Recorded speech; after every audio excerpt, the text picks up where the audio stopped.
Bon, alors, le deuxième sujet que je voudrais aborder nous amène tout de suite dans un autre pays. Nous allons où là? Eh bien, nous allons en Côte d'Ivoire. Ah, ça, c'est ma première patrie d'adoption. Il n'y a pas de hasard. En Côte d'Ivoire, ces derniers temps, il y a un personnage qui se fait remarquer. Il s'appelle Tidiane Thiam. Il avait été ministre de manière éphémère dans les années 90, puis il a filé en Occident où il a fait l'essentiel de sa carrière comme banquier de l'oligarchie financière spéculative occidentale, notamment comme banquier en Suisse. Faut-il insister ici sur l'origine de la fortune des Suisses? Les Suisses n'ont pas un sous-sol riche. Et ils n'ont pas non plus le plus grand conglomérat de savants, de technologues, d'inventeurs d'artefacts technologiques sur la Terre. Non. Les Suisses, par contre, sont un État qui a développé sa fortune sur la spéculation sur les biens des autres. C'est un État bancaire. Pendant longtemps, cet État a été un paradis fiscal, c'est-à-dire un endroit où on peut cacher l'argent volé. Une bonne partie de la fortune des Suisses est constituée de l'argent arraché aux dictateurs africains. Citons-en quelques-uns. La Suisse peut-elle rembourser à la République démocratique du Congo tout l'argent volé par Mobutu et caché en Suisse? Si la Suisse est riche, c'est l'argent volé du Congo qui est dedans. La Suisse a l'argent volé d'Aïdjo. La Suisse a l'argent volé à Kadhafi. La Suisse a l'argent volé à tous les dictateurs africains qui se sont aventurés à ouvrir un compte chez elle. Dès que le dictateur a un problème, d'ailleurs un problème souvent créé entre autres par les agents suisses qui participent au coup d'État, on arrache le contenu de ces comptes. Mieux, j'espère que vous savez qu'une bonne partie de la fortune des banques suisses est constituée de l'argent arraché aux Juifs qui avaient été éliminés lors de l'extermination de la Deuxième Guerre mondiale. Eux, ils savent revendiquer leur argent. Et la Suisse, de temps en temps, rembourse. Donc, en fait, on a voulu présenter les Suisses comme des gens qui se sont enrichis uniquement parce qu'ils sont très intelligents. Non, c'est pas parce qu'ils sont très intelligents, parce qu'ils sont, en fait, leur État est l'un des plus grands voleurs de tous les siècles. Voilà la vérité. C'est un État qui n'a jamais dit la vérité sur l'argent public de tous les pays du monde qu'il a accepté de cacher à son sein et sur la base duquel il a spéculé. En dernière date, on s'est même rendu compte qu'ils ont aussi arraché l'argent des milliardaires russes. Vous comprenez pourquoi les gens ne croient plus au dollar ni à l'euro? C'est parce que partout où ils allaient cacher l'argent volé, ou même l'argent correctement gagné, ils se sont rendus compte que les puissances oligarchiques occidentales le leur ont arraché.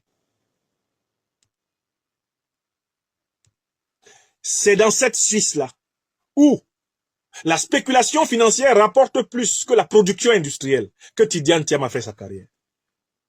C'est un pur produit du capitalisme ultralibéral. C'est un pur produit de l'enrichissement par spéculation. C'est un pur produit, en réalité, de ce capitalisme hégémonique occidental qui, précisément, prospère à travers le monde en exportant des guerres pour s'assurer le pillage des richesses des autres. C'est ça Tidiane Thiam. Il n'a rien fait d'autre sur la terre que de gérer les fonds spéculatifs suisses. Il n'a rien fait d'autre de remarquable sur la terre, là, si ce n'est gérer les fonds spéculatifs suisses. C'est-à-dire, en fait, l'argent du sang, de la sueur et des larmes du monde. C'est ça qu'il a géré avant de revenir en Afrique. Quand vous entendez son clone, Alassane Dramane Ouattara, prétendre qu'il a gouverné plus de 200 pays, qu'est-ce qu'il gérait? L'argent spéculatif du FMI et de la Banque mondiale. Il gérait rien d'autre. Donc, ce sont des fondés de pouvoir de l'oligarchie financière occidentale qui aujourd'hui se retrouvent en Côte d'Ivoire à la tête du RHDP et du PDCIRDA. Voilà la vérité. Bon, mais Tidiane Thiam revient en Côte d'Ivoire. Il conquiert à la hussarde la direction du PDCI, en profitant de l'âge avancé du président Bédié, et même en profitant opportunément de sa mort précipitée. Oui, on sait à qui la mort du président Bédié profite. Elle profite à Ouattara et à Tidiane Thiam. Aucun doute. Le président Bédié vivant, Tidiane Thiam ne peut pas gagner une élection à la tête du PDCI. C'est vrai ou c'est faux? Je recommence. Le président Aimé Henri Konan Bédié vivant. Est-ce que Tidiane Thiam peut... Est-ce qu'il peut s'aventurer? Même si Jésus-Christ, dont on dit qu'en Galilée, il réveilla Lazare. Si Jésus de Galilée revient et qu'il s'en va à Daoukro, à Pépressou, il frappe 3 fois à la porte de la tombe du président Bédié. Le président Bédié sort. Est-ce que Tidiane va rester à la tête du PDCIRDA? Répondez, on est ensemble ici. C'est le festival des vérités crues. Est-ce que Tidiane Thiam peut être président du PDCIRDA du vivant du président Bédié? Non. Donc la mort du président Bédié a profité à qui? À Tidiane Thiam. Pour que lui, là, il soit président du PDCI, il fallait que le président Bédié soit mort. Wallahi billahi ta'ala. Il ouïe job. Parce que tant que le président Bédié était là, on n'a pas vu le nez de Tidiane. On n'a pas vu le nez de Tidiane. Il n'a pas osé. C'est-à-dire qu'on n'a même pas vu une mouche de Mauritanien, Tiamienne qui venait là pour dire que j'aimerais, c'est-à-dire que je pourrais, Pourquoi il n'est pas venu avant s'il avait un projet pour la Côte d'Ivoire? Parce que c'est un lâche. Pourquoi Tidiane Thiam n'est pas venu avant s'il avait un projet pour la Côte d'Ivoire? Pourquoi il n'a pas critiqué la gouvernance Bédié et la gouvernance Ouattara avant? S'il avait un projet pour la Côte d'Ivoire, il était où? Toutes ces années où les Ivoiriens luttent contre la dictature de Ouattara, il était où? Il attendait que le président Bédié meure. Donc, il y a 2 bénéficiaires de la mort du président Bédié. Ils ne sont que 2. Écrivez bien leur nom. Tidiane Thiam et Ouattara Draman. Tidiane Thiam c'est parce que Bédié est mort que Tidiane peut dire qu'il est candidat à la tête du PDC. C'est parce que Bédié est mort. Bédié vivant, Tidiane ne peut pas dire ça. Même en rêve, si Tidiane est couché comme ça, et puis il ronfle, et puis dans son rêve, il se voit candidat du PDCRDA, dans son rêve, il dit non, c'est pas un bon rêve. Il sort de ça, il se réveille. Le président Bédié est là.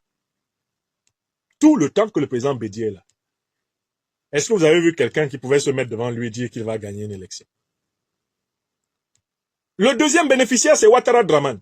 Parce qu'Alassane Ouattara a toujours rêvé de faire une OPA sur le PDCIRDA. Alassane Ouattara a toujours prévu, il a voulu arracher de force le PDCIRDA. Mais qui l'en a empêché? Mais le président Bédié. Quelle question? Le président aimait Henri Konan Bédié. On peut le critiquer. Mais il a démontré à Alassane Ouattara que de son vivant, Ouattara ne peut pas toucher au PDCIRDA. Ils étaient alliés depuis mai 2005 dans le cadre du RHDP. Et quand il a fait l'appel de Daoukro en septembre 2014, je vais vous rapporter un témoignage. Quand Alassane Draman Ouattara me reçoit, le 23 octobre 2014, je lui pose la question, parce que l'appel de Daoukro a eu lieu entre-temps, le 17 septembre 2014. Le président Bédié a appelé à voter pour Alassane Ouattara en 2015, entendu qu'en 2020, le PDC-RDA, dans le cadre de l'alliance ancienne du RHDP, va proposer un candidat qui sera soutenu par le RDR et le PDC. Le président Bédié le fait publiquement et Alassane Ouattara applaudit. Par ailleurs, étant un sachant, je sais qu'Alassane Ouattara a promis, dans le cadre du RDR à Guillaume Soro, d'être le futur candidat du RDR et donc par extension potentiellement du PDC-RDR et donc du RHDP à l'élection présidentielle de 2020. Oui, il a promis. Le problème, c'est qu'on allait découvrir plus tard qu'il a promis ça à beaucoup de gens pour cogner les têtes. Parce qu'Alassane Ouattara, c'est un démon. Donc, je suis dans le bureau d'Alassane Draman Ouattara. Il y a moi, il y a Alassane Draman Ouattara et il y a Dieu qui m'est témoin sur tous les êtres qui me sont chers. Après la conversation sur le point principal de ma visite, je pose frontalement à Alassane Draman Ouattara la question suivante. Monsieur le Président, en septembre passé, le président Aimé Henri Konan Bédié à Daoukro, en votre présence, a lancé un appel pour que toute la majorité au pouvoir vous soutienne comme candidat unique du RHDP, parti unifié, à l'élection présidentielle de 2015. Et il a publiquement assorti cet appel au vote pour vous, à la condition qu'en 2020, le RDR, votre parti, rende l'appareil, rende la politesse au PDC-RDA, parce qu'à ce moment-là, c'est le candidat du PDC-RDA qui serait soutenu par toute la coalition, toute l'alliance. Monsieur le Président, est-ce que vous pouvez me confirmer que vous avez bel et bien promis au président Aimé Henri Konan Bédié que c'est le PDC-RDA qui aura la candidature en 2020? Voici la réponse de Ouattara. Avec son accent inoubliable. Mais, professeur, faites-moi confiance. Je ne lui ai rien promis. Non. Il a dit ça, mais je ne lui ai rien promis. Hein? Astaghfirullah. Je regarde Alassane Ouattara. Président, vous lui avez rien promis? Président, vous lui avez... Il dit, je ne lui ai rien promis. Faites-moi confiance. Et là, j'ose ajouter une question. Mais, monsieur le président, excusez-moi. Mais pourquoi avez-vous applaudi quand il a dit ça? Parce que votre applaudissement était un acte de consentement. Mais, j'ai applaudi parce que tout le monde applaudissait. C'était l'humeur du moment. Ah, Ouattara Draman. Je suis sorti de cette audience-là, je savais que la Côte d'Ivoire allait brûler encore. Ah, Draman. Un vieillard indigne. Un vieux menteur. C'est-à-dire que ce monsieur-là, c'est pas possible. Vous comprenez? Vous voyez qui est Ouattara? Et plus tard, j'allais apprendre. Qu'allais-je apprendre plus tard? Plus tard, j'allais apprendre qu'Alassane Ouattara a fait la même promesse à plusieurs personnes. Il a promis à Ahmed Bakayoko, qui sera candidat en 2020. Il a promis à Marcel Montano, qu'il sera candidat en 2020. Quand il a vu Mabri Touakes, il lui a dit, mais Mabri, au lieu de sauter à gauche et à droite comme un cabri, prépare-toi à la candidature. Mais pourquoi tu te négliges? Mais tu peux être un bon président. Fais-moi confiance. Il a dit ça à Mabri. Alassane Ouattara est mauvais. En effet, au président Bédié, il a dit, mes grands frères, mais après moi, c'est toi. C'est ça la sagesse que nous avons choisie. Nous sommes des oufouettistes. Non, je fais mes 2 mandats. Si tu as de l'énergie, tu fais un petit guassou de mandat et puis on laisse les jeunes continuer. Non, mes grands frères, tu es formidable. Le président Bédié alluma son cigare, tira une bouffée en air. Ouattara, dans ces conditions, je te soutiens. Ah! Alors, le président Bédié, dans sa tombe, se retourne encore. Alassane Ouattara, à peine réélu, sans enjeu, en 2015, se mit à détricoter l'appel de Daoukro. Il envoya tous ses feux follets, tous ses chevaux. Il les envoya détricoter et démentir l'appel de Daoukro, conduisant à la rupture entre le PDC-RDA et le RDR et à la fin du RHDP Parti Unifié. Bon, écoutez, je suis en train de vous parler de Tidiane Thiam. Bon, lui, c'est un imposteur comme Ouattara. Parce que c'est quelqu'un qui n'a pas le courage de ses idées. Il attaque toujours dans le noir avec un couteau entre les dents. Donc, il revient. Le président Bédié est mort, il en profite. Il saupoudre quelques individus fragiles et en manque d'avenir. Et il prend la tête du PDCI. Quand Tidiane Thiam revient en Côte d'Ivoire, le PDCI est membre de l'opposition ivoirienne. Le président Aimé-Henri Konan Bédié a même dirigé la coalition de l'opposition dans la désobéissance civile contre Ouattara en 2020. C'est le président Aimé-Henri Konan Bédié qui a pris la tête de la résistance en 2020 dans le cadre de la marche vers le Conseil national de transition de Côte d'Ivoire. Il a risqué sa vie pour cela, courageusement, à plus de 80 balais. Alassane Ouattara a fait entrer des criminels en leket dans sa chambre. Le président Bédié a tenu bon, il ne s'est pas soumis. Pascal Affi-N'Guessan, traumatisé par la persécution de Ouattara, l'a rejoint pour lécher ses bottes. Après avoir fui dans une robe de femme, dans une Mercedes, où il est attrapé sur la route de Bongouani. On se souvient de tout ça comme c'était hier. Tidiane Thiam dans tout ça, il n'est pas là. Pendant que Bédié risque sa vie pour la dignité du PDCRDA, Tidiane Thiam est caché en Suisse ici. Il ne dit pas un mot. Bédié meurt, le voilà. Sa longue silhouette noire et ses poils grisonnants viennent donner l'impression qu'il avait toujours été là. Alors c'est un profiteur. C'est un profito-situationniste. C'est un individu au plan longiligne. Il n'est pas courageux. C'est pas un chef pour un pays comme la Côte d'Ivoire. Un type qui disparaît quand c'est dur, qui apparaît quand c'est mou. Un type qui vient seulement après que le chef soit tombé. Quand le chef avait besoin de lieutenant, comme nous nous tenons aux côtés de notre président Guillaume Kibafori Soro en Côte d'Ivoire, quand le chef a besoin de lieutenant pour traverser le feu, Tidiane est caché derrière ses couettes de Suisse. Il est caché en Suisse, il est en train de discuter de pourcentage. Ah oui, là, le paquet, le stock option que je pourrais vous proposer, cette fois-ci, c'est avec un taux d'intérêt de 18,5. On dit, Tidiane, la Côte d'Ivoire brûle. Il dit, je suis occupé là, j'ai des rendez-vous très importants. J'ai des rendez-vous très importants à Davos. Vous savez, je dois négocier pour les stock options de certains de mes clients qui sont basés au Canada. Tidiane, la Côte d'Ivoire brûle. Ah non, non, non, non, non. Vous savez, je peux pas me mêler de tout ça, vous savez. Bédier meurt, Tidiane est de retour. Il faut que vous voyez l'homme, un profito-situationniste, un opportuniste, un poltron et un peureux. Gros peureux même. Voilà pourquoi en Côte d'Ivoire, il s'attaque à ceux qui ne sont pas sur place. Laurent Gbagbo est face à lui. Il ne peut pas se tenir devant Laurent Gbagbo pour parler comme il parle. Parce que comme Guillaume Soro n'est pas encore rentré en Côte d'Ivoire, et puis il a Alassane Ouattara devant lui, il peut s'asseoir sur le fauteuil de Bédier parce que Bédier est mort, et il peut cracher sur Guillaume Soro parce que Guillaume Soro est encore en exil. Un lâche. Tidiane Thiam est un lâche de la pire espèce. Un homme politique courageux combat ceux qui sont face à lui. Là. Face à lui. Depuis qu'il est rentré à Abidjan, il a mené quelle marche face à Ouattara? Il a organisé quelle protestation face à Ouattara? Il a mené quel duel face à Ouattara? C'est un poltron. Mais sur qui Tidiane Thiam est-il devenu fort? Sur le fauteuil de Bédier mort et sur Guillaume Soro encore en exil.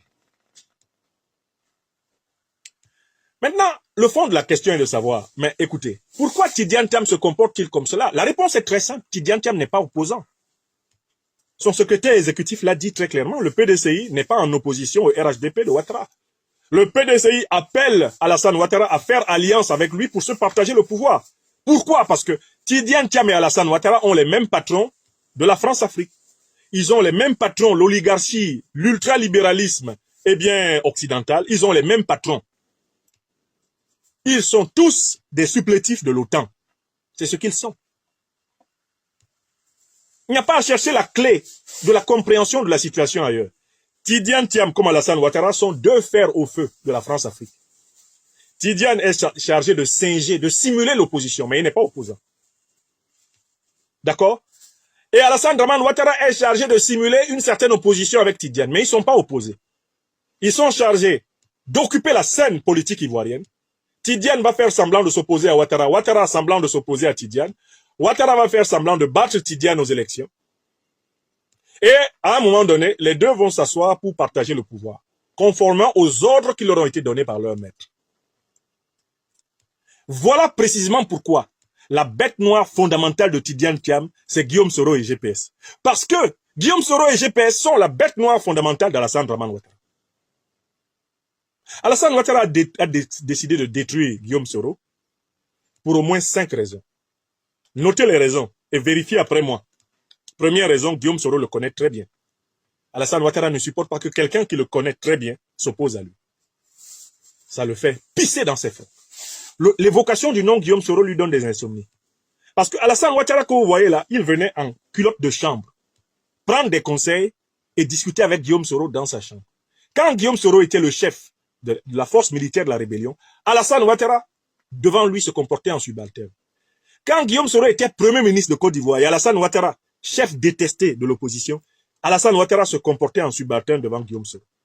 Même pour prendre le pouvoir en 2010-2011, Alassane Ouattara était sous la protection d'hommes obéissant militairement à Guillaume Soro. Donc il venait en culotte dans la chambre de Guillaume Soro s'assurer que ça va. Vous comprenez? Or, comme c'est un ingrat notoire, quand tu lui as rendu un très grand service, il ne songe qu'à t'humilier. Parce qu'il se sent humilié par tous ceux qui lui ont rendu service. C'est pour ça qu'il a humilié tous ceux qui lui ont rendu service. À commencer par le président Félix Houphouët-Boigny, dont il a pris la concubine. Lui, Ouattara. Il humilie toujours ceux qui lui ont rendu service. Il a humilié le président Laurent Gbagbo. Laurent Gbagbo qui a signé le décret de 2005 permettant à Ouattara d'être candidat aux élections en Côte d'Ivoire. Ouattara l'a humilié. Aujourd'hui même, il exclut les listes électorales. Quelqu'un qui a signé un décret pour que toi, tu sois candidat. Puisque burkinabé de père et de mère d'origine, tu ne pouvais pas l'être avant la signature du décret de Gbagbo Laurent, président de la République de Côte d'Ivoire. Le monsieur qui a signé le décret là, tu l'enlèves des listes électorales de son pays. Ouattara est un ingrat notoire. Le général Robert Gueye qui a fait le coup d'état pour lui. Dès que le général Gueye a aussi un peu pris goût pour le pouvoir, Alassane Ouattara a déjà cherché à le tuer. C'est le coup d'état du complot, le complot du cheval blanc, septembre 2000. Ouattara cherchait à tuer Gueye. Gueye qui a fait le coup d'état pour lui, il a dit Bob a fait du bon travail. This is not a coup d'état, it is a revolution. Dès que la révolution de Gueye n'a pas profité à Ouattara, il a envoyé des gens pour tuer Ouattara. N'a pas profité à Ouattara, il a envoyé des gens pour tuer Gueye. C'est un ingrat notoire. Aimé Henri Konan Bédié fait alliance avec lui en 2005 à Paris. Le 18 mai 2005, si je ne m'abuse. Il le soutient au deuxième tour de la présidentielle face à Bonn. En fait, Bédié est le faiseur de roi. Aux côtés de Guillaume Kibafori Soro. Ce sont eux qui font le roi Ouattara en Côte d'Ivoire. La France, l'ONU, instrumentalisée par la France, chapeaute le reste. Vous avez vu comment il a remercié Bédié? Quand il m'a dit, je ne lui ai rien promis, j'ai failli tomber de ma chaise. J'ai pensé au président Bédié. Quand je suis allé voir mon leader, le président Guillaume Soro, j'ai dit, hé, président, Alassane Ouattara t'a menti, mais ce qui me fait plus mal encore, c'est ce qu'il a fait au président Bédié. Il lui a fait faire une déclaration publique. Est-ce que vous savez que c'est l'une des rares fois où la base du PDCI-RDA a failli rejeter le président Bédié pour toujours? Parce que le président Bédié a amené tout le PDCI-RDA dans l'appel de Daoukro.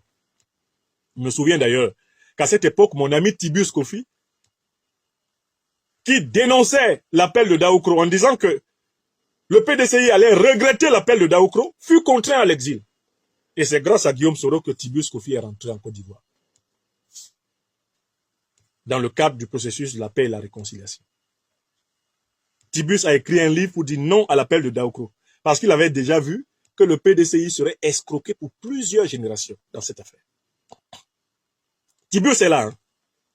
Alassane Ouattara l'a nommé, lui a redonné une certaine fonction à la tête, je pense, du Burida. Il vit en Côte d'Ivoire. Demandez-lui. Ce monsieur est un ingrat. Le président Bédié lui rend service, il menace de le tuer. Guillaume Soro qui a sacrifié sa jeunesse pour se battre pour que ce frère africain Ouattara soit quand même admis dans la nation ivoirienne et qu'il lui soit permis de réaliser ce qu'il prétend avoir étudié au FMI à la Banque mondiale. Il le contraint à l'exil. Il lui arrache toutes ses maisons. Il lui fait bloquer tous ses comptes bancaires. Il fait traquer sa famille. Il le traque. Il essaye de l'assassiner. C'est Ouattara Draman. Mais Alassane Ouattara, pourquoi est-ce qu'il veut détruire Guillaume Soro? Parce que Guillaume Soro le connaît, première raison. Deuxième raison, mais parce que Guillaume Soro a eu le courage de lui dire non. Alassane Ouattara ne supporte pas qu'on lui dise non. Moi, le jour où je lui ai dit non, j'ai su que j'ai signé mon arrêt de mort auprès de lui. Que à la première occasion qu'il aurait de me faire la peau, il me la ferait. Quand, après que je lui ai dit non, j'ai raréfié mes pieds en Côte d'Ivoire. Je savais qu'Alassane Ouattara, comme on dit chez moi au Cameroun, avait mon macabo. Mais qui est ce petit professeur de philosophie qui ose me dire non? Il se prend pour qui? Mais ils sont guindés, ces Camerounais-là. C'est comme ça qu'il parlait derrière moi là-bas. Hein. Je lui donne un poste de conseiller spécial, il ose dire non. Mais c'est un batradé celui-là, un Nyamorodé. Mais il va voir. Hein. Toutes les façons qu'il me fasse confiance, hein, il tombera dans mon piège.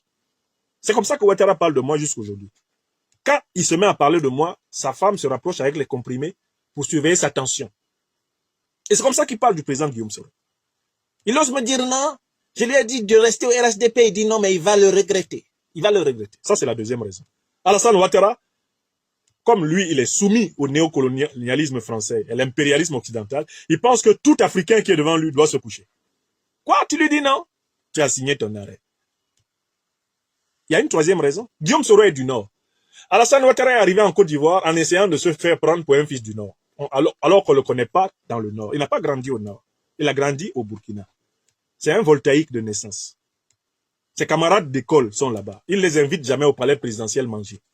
La tombe de ses deux parents est au Burkina, à Sendou. Il a voulu annexer Sendou pour tromper les Ivoiriens et les Burkinabés que Sendou c'est la Côte d'Ivoire. C'est pas la Côte d'Ivoire, c'est le Burkina. Alassane Ouattara est un fils adoptif du Nord. Comme moi, je suis un fils adoptif de la Côte d'Ivoire. Ouattara et moi, on est des fils adoptifs. Sinon, lui, il est voltaïque de naissance. Il n'est pas du Nord. Il a décrété qu'il est du Nord. Il a fabriqué le mythe que lui, il est descendant des chefs de Kong. Mais il ne dort même pas à Kong. Tellement il a peur. Parce que il craint que les fétiches des vrais chefs de Kong le nettoient. Pourquoi il ne va pas rester à Kong? Il a choisi comme village en Côte d'Ivoire Assini Mafia. Voilà quelqu'un qui est de Kong. Quand il faut aller au village, il va à Assini, au bord de la mer. C'est-à-dire à côté d'un hélicoptère et d'un bateau pour fuir. Oui! Voilà quelqu'un qui dit qu'il est de Kong, à l'intérieur des terres. D'accord? Mais toutes ces vacances, c'est au bord de la mer. À côté d'un bateau, pas loin du 43e Bima, le camp militaire français, pas loin de son hélico, de sa chaloupe à moteur rapide pour fuir. Jamais loin de tout ça. Il va jamais à con, hein. S'asseoir là-bas. Non, non, non, non, non. Mais ils ont des fétiches là-bas. C'est très dangereux. Hein, Dominique? Oui, chou.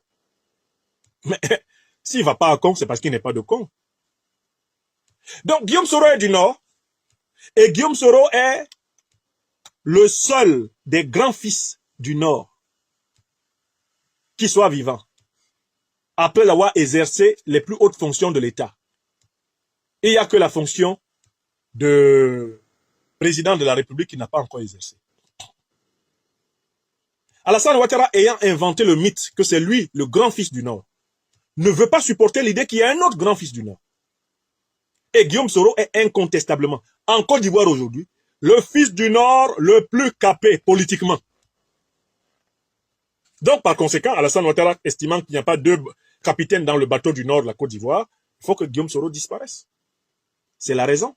Et il a expliqué ça à Tidiane Thiam, et il a expliqué ça à leur maître néocolonialiste français. Il a expliqué tout ça. D'accord? Il faut que vous le sachiez.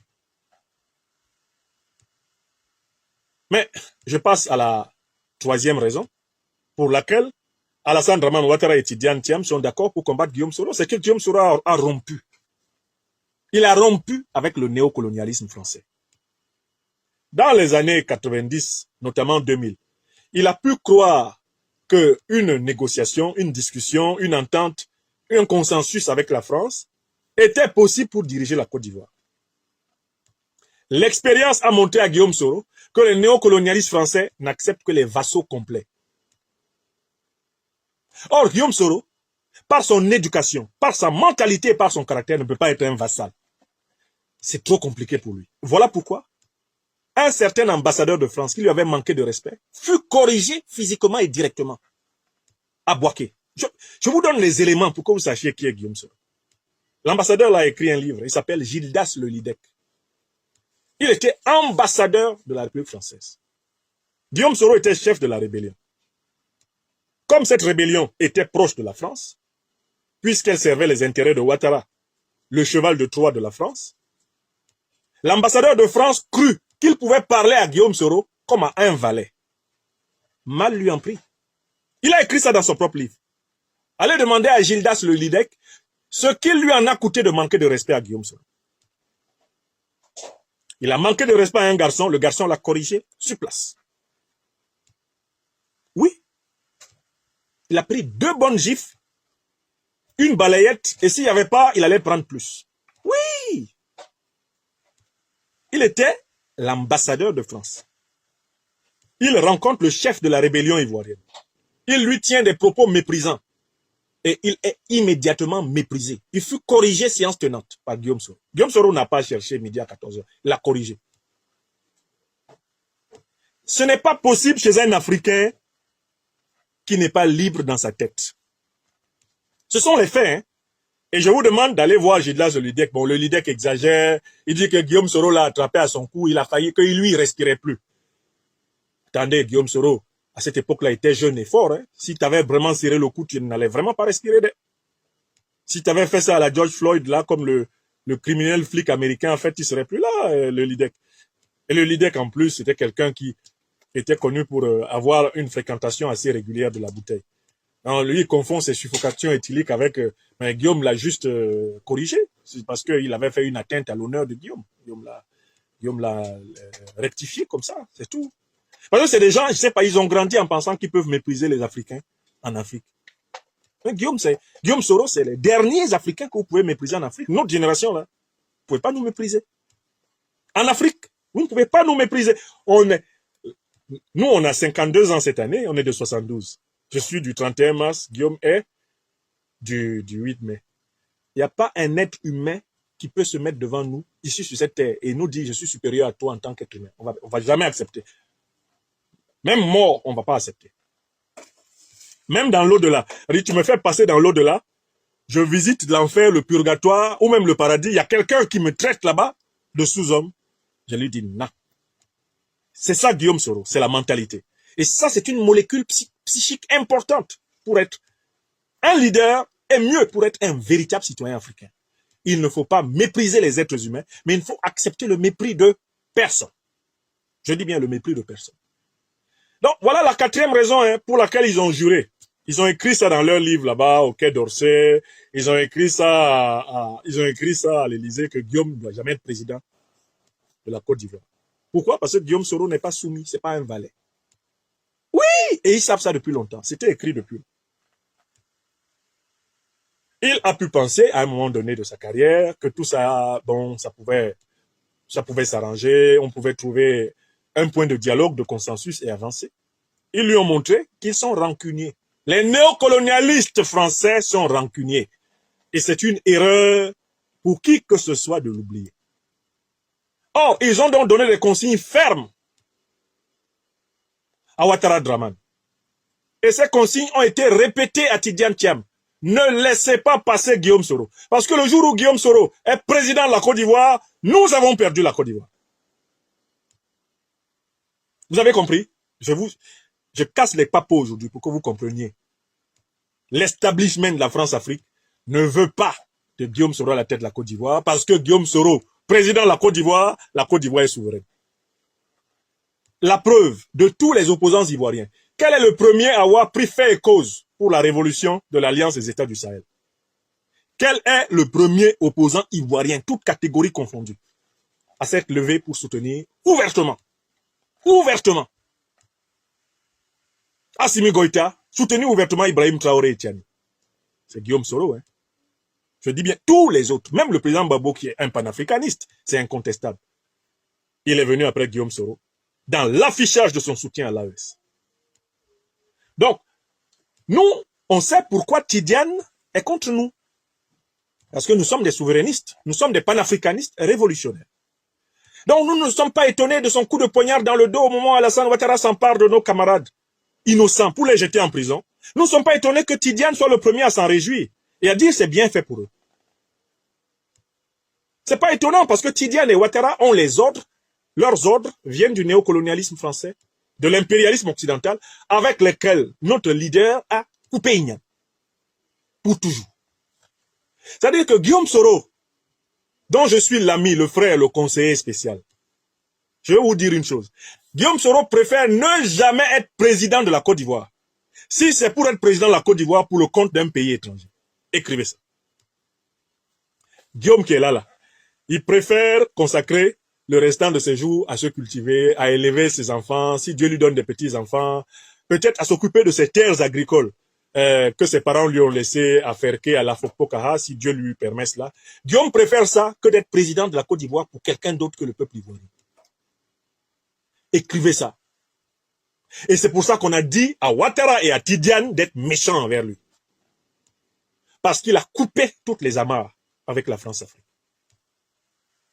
Il était au départ dans une posture de négociation. Il pensait que l'élite politique française pouvait comprendre la nécessité de réformer la relation franco-africaine.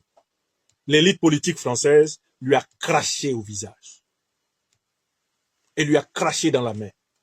Et Guillaume Soro qui est là, il ne compte que sur Dieu le Tout-Puissant, le peuple de Côte d'Ivoire, ses compagnons de génération et peuple solidaire que nous sommes, et lui-même.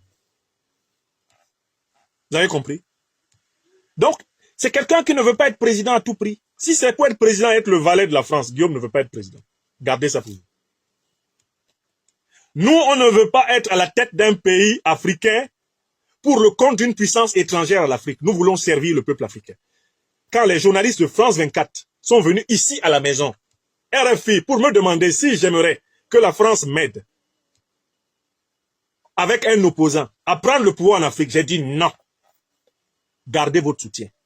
Nous ne voulons gouverner aucun Africain si ce n'est par la volonté souveraine des peuples africains eux-mêmes. Écrivez ça. Ça, c'est l'état d'esprit du leader de Génération et Peuple Solidaire que je vous donne. Et c'est pour ça qu'il est dans l'AES. C'est pour ça qu'il a mis fin à son exil européen pour s'installer dans l'AES. Parce que nous partageons le combat souverainiste de nos frères du Mali, du Burkina et du Niger. Il est hors de question que nous accédions au pouvoir en Côte d'Ivoire pour autre chose que le programme d'émancipation de l'humanité africaine. Que Dieu nous empêche de prendre le pouvoir, où que ce soit. Si c'est pour servir des intérêts étrangers à l'Afrique, qu'il nous empêche. Vous comprenez? Voilà la quatrième raison. Voilà la quatrième raison pour laquelle Ouattara et Tidiane combattent Guillaume Soro.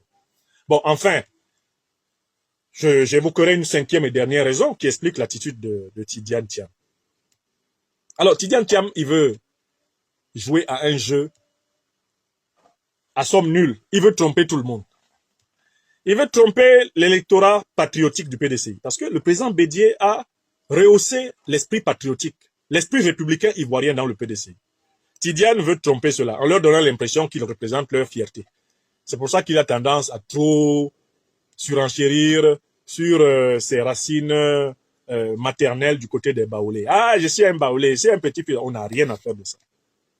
Ça, c'est pour flatter l'aile souverainiste et identitaire ivoirienne du PDC. Il veut les tromper.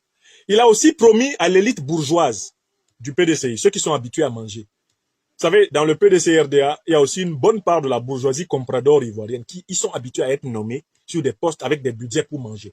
Eux, ils ne connaissent pas, ils ne savent pas vivre dans l'opposition. C'est trop compliqué pour eux.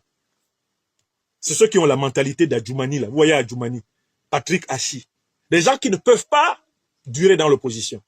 Parce qu'ils sont habitués à ce que l'État leur donne du gratuit. Ce sont des gratuistes d'État. Je crée un concept pour eux. Une bonne partie de l'élite du PDC, qui est avec Tidiane actuellement, souffre d'un phénomène africain qu'on appelle le gratuisme d'État. Ce sont des gens qui sont habitués à ne rien payer depuis longtemps. Ils ne payent pas leur voiture, ne payent pas leur carburant, ne payent pas leur maison. Ce sont des gens qui ne payent pas leurs moyens de circulation. Ce sont des gens qui ne payent pas pour leur santé. Quand ils sont gravement malades, ils sont toujours évacués aux frais de l'État de Côte d'Ivoire. Ce sont des gens qui ont grandi dans le gratuisme. Et donc, ces gens-là se sont agglutinés autour de Tidiane Thiam pour que celui-ci négocie avec Ouattara, pour qu'il reste dans le gratuisme. Ce sont des gens qui, comme le disait Laurent Donafologo, sont habitués à toujours sécher leurs habits là où se trouve le soleil. Entendez par le soleil celui qui a le pouvoir. Vous pouvez changer de pouvoir 10 000 fois en Côte d'Ivoire, ils sont toujours dedans. Parce que ils ont grandi dans le gratuisme d'État. Ils estiment que la Côte d'Ivoire leur doit tout. Ils ne doivent qu'une seule chose à la Côte d'Ivoire, c'est s'accrocher au pouvoir. Donc Tidiane, il veut tromper le peuple patriotique du PDCI et il veut continuer bien sûr à cheminer avec la bourgeoisie comprador, néocolonisée, soumise au néocolonialisme français, soumise à l'impérialisme occidental. Ceux-là qui admirent en permanence les oligarchies du dollar, de l'euro, ceux-là qui sont en pamoison avec ce qui se passe au Vatican, ce qui se passe à Paris, ce qui se passe à Genève, à Washington, et qui sont incapables de sacraliser la terre africaine de Côte d'Ivoire. C'est sa bande à lui. Ils sont autour de lui, ils se reconnaissent à leur mentalité guindée. Ce sont des gens guindés. Ils savent même pas ce que c'est qu'avoir faim, ils n'ont jamais eu faim de leur vie. Ils sont nés dans des familles avec une cuillère en or dans la bouche. Dès que la bouche se vide, on remplit.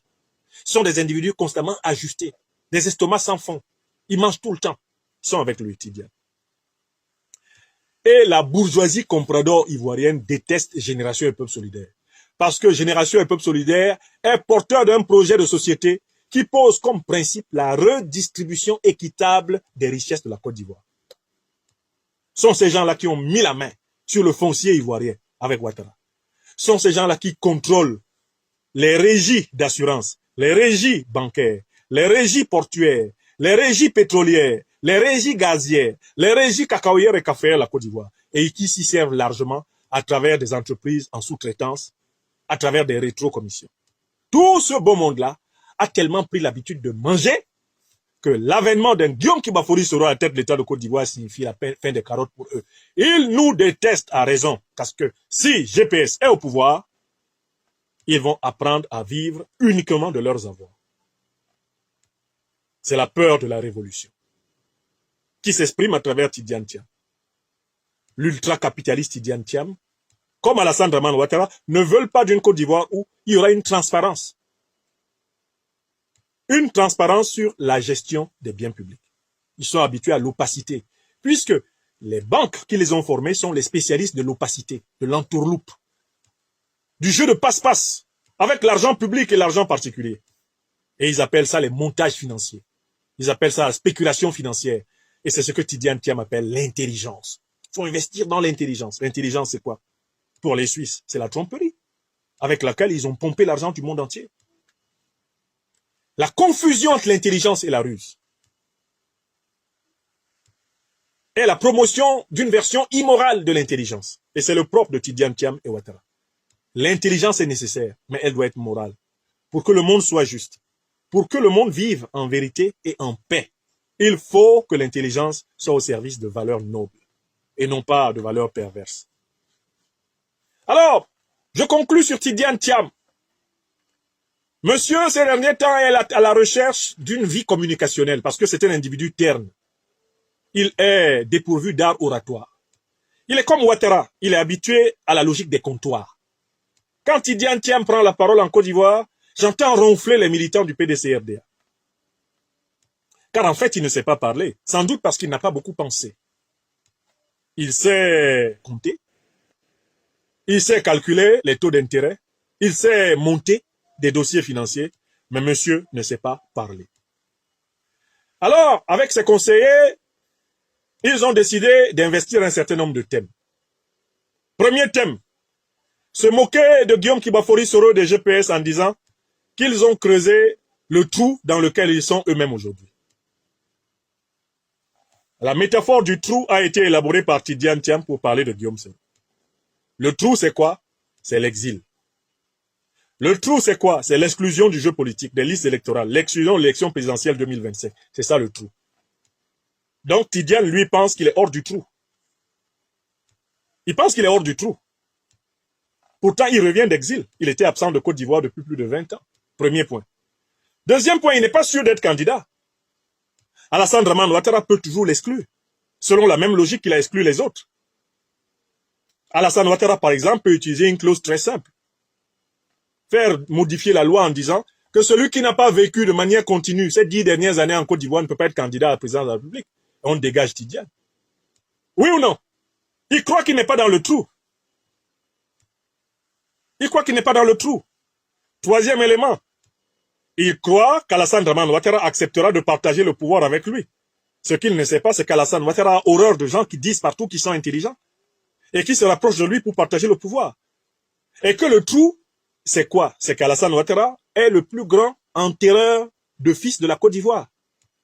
Et qu'Alassane Ouattara ne supporte pas quelqu'un qui à côté de lui va dire « Ah ouais, je suis un polytechnicien, j'ai été directeur de la banque suisse. » Ouattara, ces gens-là, il les aime bien, mais aussi métier. Tidiane Thiam pense que lui, il est sorti du trou. C'est qu'il ne voit pas que le plus beau trou actuellement creusé en Côte d'Ivoire par Alassane Dramane Ouattara, c'est pour lui. C'est un trou de longue taille pour encaisser toute sa longilignité. Un proverbe africain dit, quand tu poursuis les autres en leur disant qu'ils sont dans le trou, n'oublie pas de creuser le tien. Tidiane Thiam qui parle de trou, en pensant à Guillaume Soro, devrait regarder derrière lui. Alassane Ouattara armé d'une pioche, d'une pelle, que dis-je, d'une pelleteuse mécanique, est en train de creuser bien en longueur la place où lui, Tidiane Thiam, va se retrouver comme Ahmed Bakayoko, comme Amadou Gon Coulibaly, comme Aimé Henri Konan Bédié. Alassane Dramane Ouattara, c'est le plus grand croque-mort de Côte d'Ivoire. Et il ne serait pas très gêné que le long corps de Tidiane Thiam s'allonge. Et Ouattara sera le plus chaud pour le pleurer. Ah, mon fils Tidiane. Vous avez vu comment il a pleuré Ahmed Bakayoko? De grosses larmes de crocodile coulaient sur les joues du satrape. Sa femme le tenait comme s'il était au bord de l'apoplexie et qu'il risquait de faire une crise cardiaque ultime. Mais celui qui était à côté et qui lorgnait exactement sous les lunettes noires de Ouattara ne voyait rien de liquide glisser. Ouattara ne pleurait pas. Il pleurnichait, il simulait, il sarcasmait le pleur. La mort d'Ahmed Bakayoko débarrassait de son chemin, eh bien, un rival potentiel qui était devenu encombrant. Mon fils, est une expression qui en Côte d'Ivoire est prononcée par Ouattara pour ceux qu'il veut avoir. Ceux qu'il veut envoyer à Ivo Sepp. Alassane Dramane Ouattara, le plus grand pourvoyeur de célèbres Maccabées à Ivo Sepp. Cette société ivoirienne des sépultures reconnaît Alassane Dramane Ouattara de lui avoir envoyé le record de clients de première qualité en un temps record. Alassane Ouattara a enterré pratiquement 4 premiers ministres. 4 premiers ministres en un mandat. Oui, il en a enterré pratiquement 4. Il a loupé Hachi pour le moment. Mais il a enterré Seydou Diarra. Il a enterré Amadou Gon. Il a enterré Ahmed Bakayoko. Oui, il a failli enterrer Patrick Hachi. Il a failli enterrer Patrick Hachi. Celui-ci perdait son sang tout le temps qu'il était assis dans le fauteuil ministériel. Oui, il perdait son sang par en deçà. A couru plusieurs fois à Paris où il fuit. Il fut rafistolé, tarabistouillé, rattrapé, recousu, rebouché. Et finit par comprendre qu'il valait mieux qu'il soit chassé du poste de Premier ministre pour vivre un peu plus longtemps que de s'y asseoir encore. Ouattara, le croque-mort. Ouattara Draman, le matamort, le psychopompe. Le démon, conducteur des morts. Tidiane Thiam dit que c'est Guillaume Soro qui est dans le trou. Ça veut dire que Tidiane Thiam ne voit plus son propre trou. Alors qu'Alassane Ouattara ne rêve que d'une chose, que le PDCI n'ait même personne comme dirigeant et qu'il s'empare de la maison, du siège du PDCI, en prétendant d'ailleurs que ce siège a été construit avec les moyens de l'État. Ouattara n'est pas à un sophisme, à une argutie près. Alassane Ouattara n'a jamais rêvé que d'une chose, c'est la fermeture, la disparition du PDCI. Et Tidiane ne se rend pas compte que sa disparition à lui favoriserait ce plan de Ouattara Draman. Et que quand Ouattara l'embrasse, c'est pour mieux l'étouffer. Car Alassane Ouattara veut être le maître absolu de la Côte d'Ivoire. Il souhaiterait être adoré même après sa mort. Oui! Tidiane Thiam élabore une deuxième métaphore, qui est tout aussi stupide.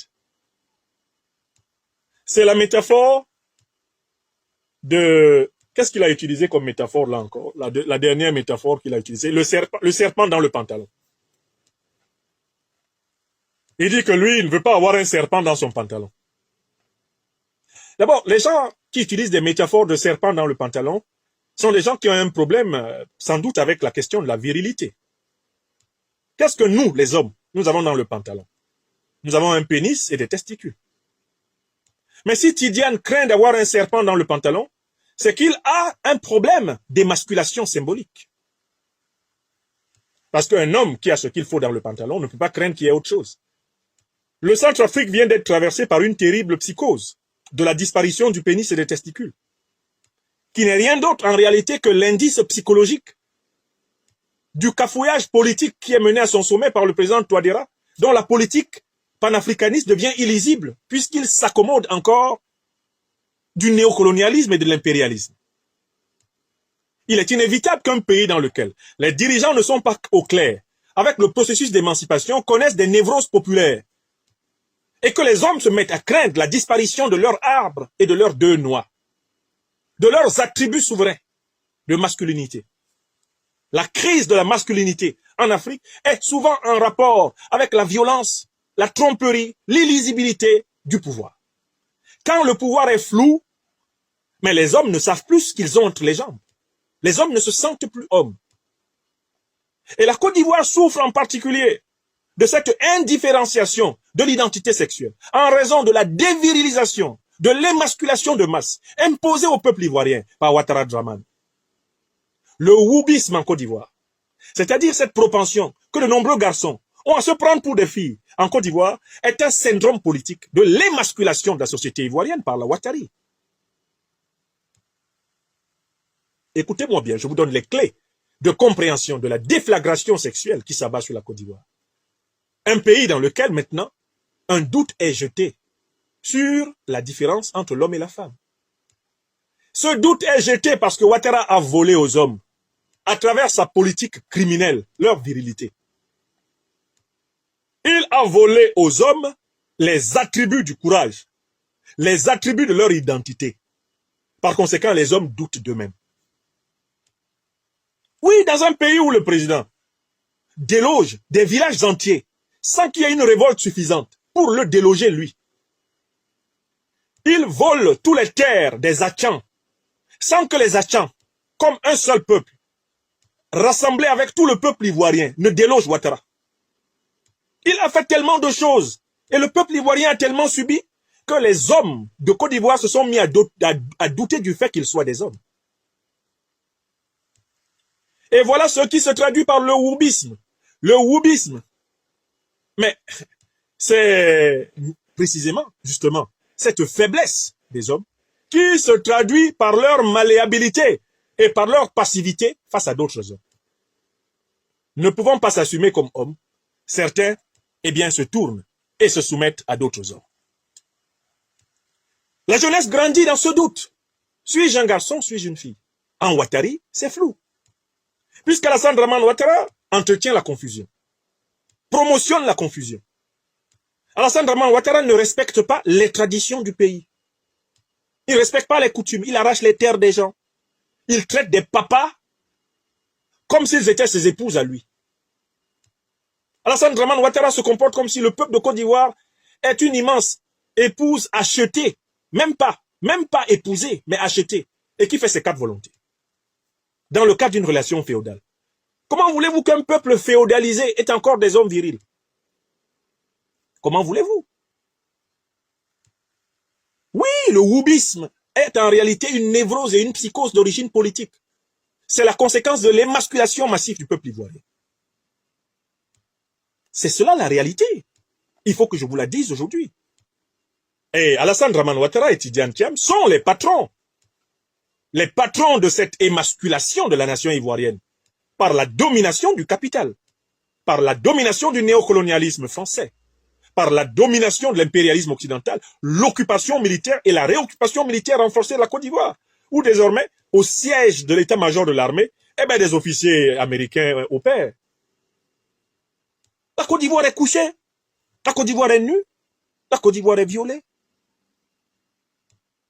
L'oligarchie dispose de ce pays, comme les truands en République démocratique du Congo disposent du corps de nos épouses, de nos sœurs, de nos femmes, de nos filles, de nos enfants, avec lesquels ils reproduisent des enfants soldats, obtenus par viol.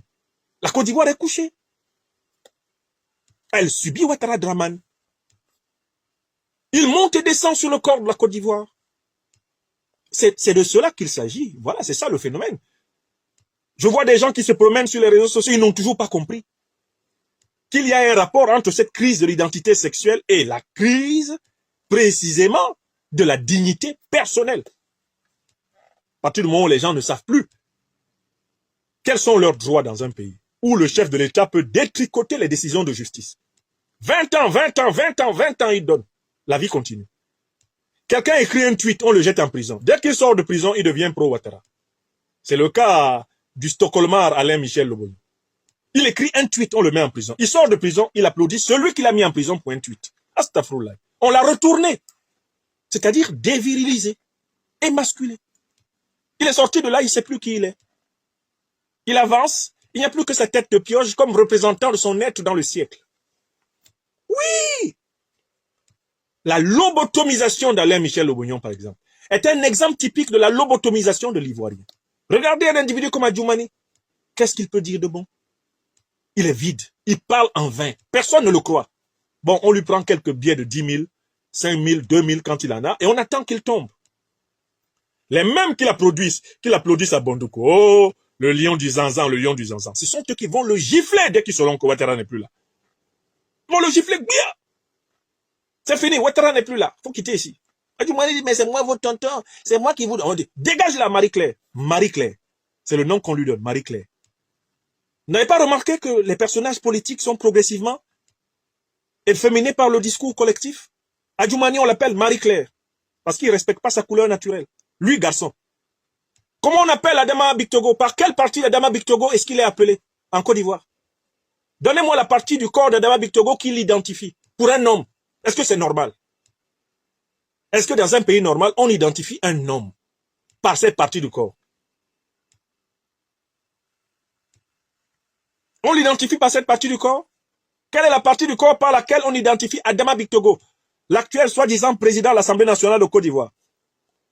C'est par les fesses, non? Puisqu'on l'appelle le bochoman, le bochoman, bocho, bocho. Dans la langue quotidienne ivoirienne, ça dit les fesses.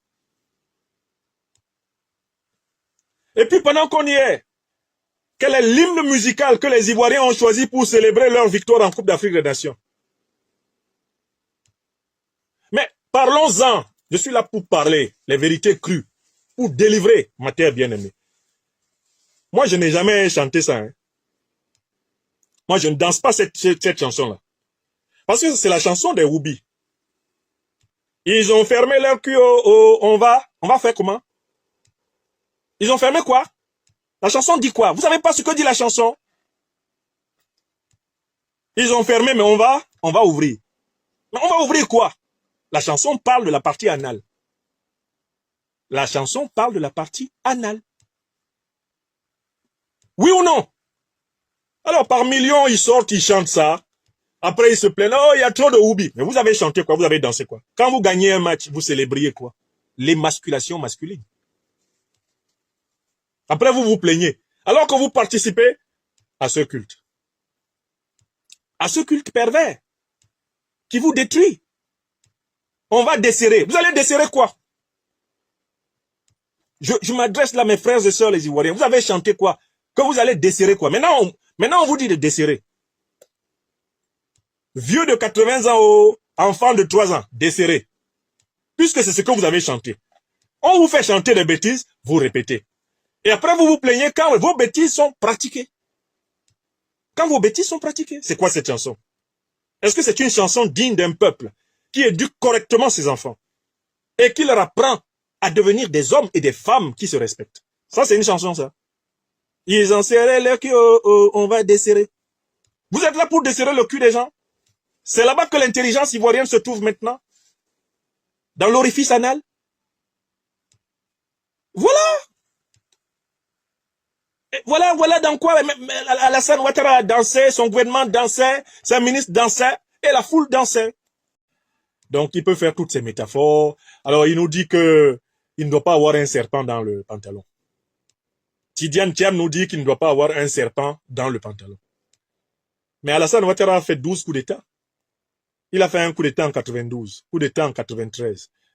Il a fait un coup d'État en 95. Il a fait un coup d'État en 99. Il a fait un coup d'État en septembre 2000. Il a fait un coup d'État en octobre 2000. Alassane Ouattara a fait un coup d'État en janvier 2001. Il a fait un coup d'État en septembre 2002. Il a même fait un coup d'État en 2010-2011. Il a financé et fait le coup d'État de 2015 au Burkina Faso. En 2016, il était dans le coup d'État de Jean Ping contre Ali Bongo au Gabon. Alors, Tidiane Thiam marche avec Ouattara. Ouattara, lui, il a fait 12 coups d'État au moins, que j'ai déjà répertorié. 12. Guillaume Soro en a fait un. Quel est le plus gros serpent qu'il ne faut pas avoir dans son pantalon? Entre Guillaume Soro et Alassane Draman Ouattara, quel est le plus gros serpent que Tidiane Thiam ne devrait pas avoir dans son pantalon? Le plus gros serpent, c'est Alassane Ouattara. Parce qu'il a fait 12 coups d'État. Guillaume Soro en a fait un, pour lequel il demande pardon tous les jours aux Ivoiriens. Puisqu'il faisait pour aider un frère dans le cadre du panafricanisme à être accepté en Côte d'Ivoire. Mal lui en a pris. Mais lui, Guillaume Soro, c'est l'homme d'un seul coup d'État. 2002, il l'a reconnu. Alassane Ouattara en a fait 12. Tidiane va prendre ses conseils chez Ouattara. Tidiane n'attaque pas Ouattara. Il n'affronte pas Ouattara. Il attaque et il poignarde l'opposition dans son dos. Et il prétend que lui, il ne veut pas marcher avec un serpent dans son caleçon.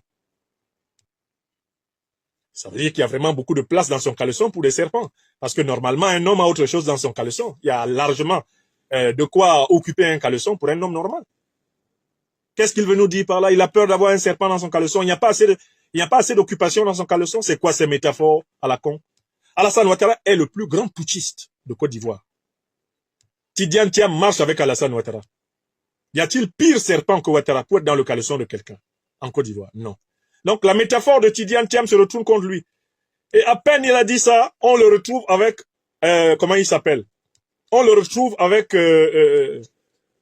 Brice Clotaire Oligui Nguema, le putschiste du Gabon. Bras dessus, bras dessous. Mais Oligui n'a pas fait un coup d'État. C'est pas ça le fameux serpent qu'on a dans la culotte? Ou bien le coup d'État d'Oligui, c'est un coup d'État propre. C'est pour ça que lui, Tidiane, il va pas au Mali. Parce que là-bas, c'est des putschistes révolutionnaires, panafricanistes. Il ne va pas au Burkina. Parce qu'il sait très bien que le coup d'État burkinabé est au service du peuple burkinabé et non pas de l'oligarchie occidentale. Il va pas là-bas. Il va pas au Niger. Mais il va au Gabon.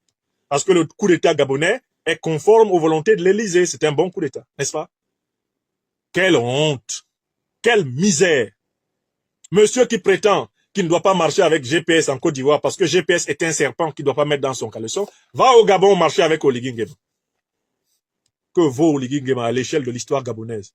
À l'échelle politique africaine, que vaut ce général inculte? Que vaut cet individu, cet agité du bocal, tout le temps en uniforme rouge et qui n'a combattu nulle part, dont la seule force c'est d'enlever des opposants africains pour les livrer au tyran Biya? Que vaut ce généralon auprès duquel Tidiane s'affiche et l'autre est dans son uniforme rouge? Après son coup d'état familial, soutenu par la France-Afrique, qui est son seul fait d'armes de toute sa vie sur la terre, en dehors de danser tout le temps, le dansomane. Voici quelqu'un qui nous fait des métaphores. Je ne dois pas me promener avec un serpent dans mon pantalon en Côte d'Ivoire, et il s'en va se promener avec quoi? Bon, c'est vrai qu'Oligui Nguema est aussi effrayant qu'un ver de terre. Et que Tidiane, qui a peur des serpents, bon, on peut quand même mettre le ver de terre Oligui Nguema dans son pantalon, ça lui fait pas mal. Mais attention, les vers de terre, ils peuvent entrer par un endroit que je ne vous dirai pas. Et progresser à l'intérieur, justement du gros intestin, et remonter, s'installer dans l'estomac, où ils vont se transformer en ténia. Oui, il devrait faire attention de se promener avec même les vers de terre. Hein?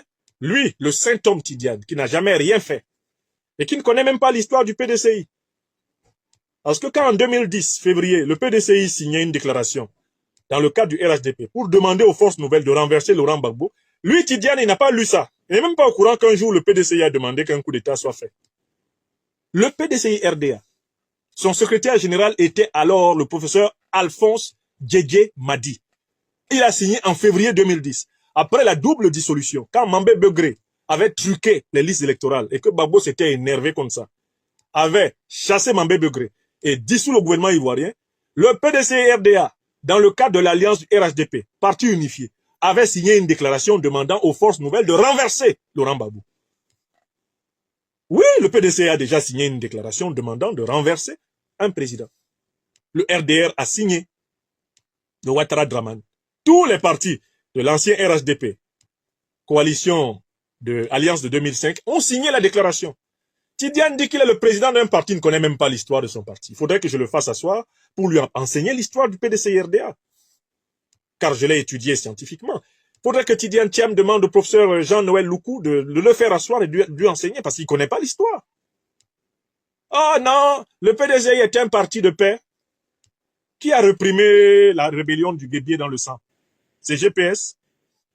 La rébellion du Guébié dans les années 70 a été réprimée dans le sang. Kragbe Nyagbe a été tué. C'est Guillaume Soro qui était président de la Côte d'Ivoire. Vous connaissez l'histoire de ce pays-là. On va vous l'enseigner si vous ne connaissez pas. Le PDC a plusieurs fois fait recours à la violence. Quand il y a eu la révolte du sans-vie dans les années 50-60 pour revendiquer la principauté et l'indépendance à part de la Côte d'Ivoire, ça a été résolu comment? Mais dans la guerre, la répression, plus de 6000 morts. Allez demander dans le sans-vie ce que l'État de Côte d'Ivoire, République sous Houphouët-Boigny a fait pour rétablir l'unité du territoire ivoirien. Le sans-vie fut écrasé, je dis bien écrasé, par la force militaire. C'est Guillaume Soro qui était président. C'est Guillaume Soro qui a emprisonné les gens à la prison d'Assabou. Allez lire les faux complots sous le président Houphouët-Boigny. Allez lire le professeur Samba Diarra, il a écrit, il a témoigné. C'est Guillaume Soro qui a fait mourir Ernest Boka en prison. C'est Guillaume Soro. Vous voyez comment les gens sont mauvais. Ils viennent en Côte d'Ivoire là en 2024, 2023, ils sont présidents d'un parti et ils veulent se moquer de ceux qui ont de la mémoire. Il n'y a pas un parti politique en Côte d'Ivoire, parmi ceux qui ont gouverné, qui n'ait pas utilisé la violence. Il n'y en a pas. Parmi tous les partis politiques de gouvernement en Côte d'Ivoire, il n'y en a pas un seul qui puisse dire « je n'ai pas fait recours à la violence ». C'est faux. Et c'est d'autant plus difficile que quand vous exercez le pouvoir, mais vous exercez aussi ce qu'on appelle le monopole de la violence. L'une des définitions de l'État, selon Max Weber, c'est justement que l'État, c'est cette puissance qui se donne la capacité de monopoliser la violence dans un territoire. Donc, vous qui vous proclamez saint, ah non, on est les gens de paix, qui vis pacem para bellum, disent aussi les latins, qui veut la paix, prépare la guerre. Sur la terre, il faudra toujours faire usage à un moment donné de la puissance, pour faire respecter la justice. Ce serait l'idéal. Bon,